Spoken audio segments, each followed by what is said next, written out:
أواني كانوبية اتوجدت في مقابر المصريين القدماء.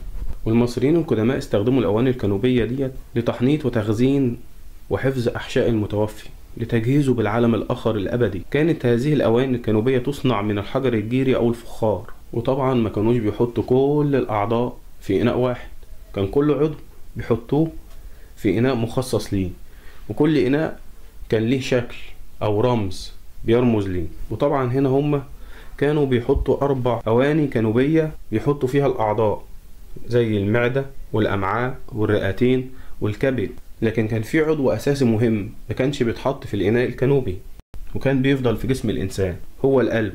كانوا بيسيبوه في جسد الميت لاعتقادهم الراسخ إن القلب مقر الروح. وزي ما قلت لحضرتك إن كل إناء كان ليه شكل. عندك مثلا الإناء اللي على شكل قرد البابون كان بيسمى حابي، وده كان مسؤول عن حفظ الرئة. والإناء اللي كان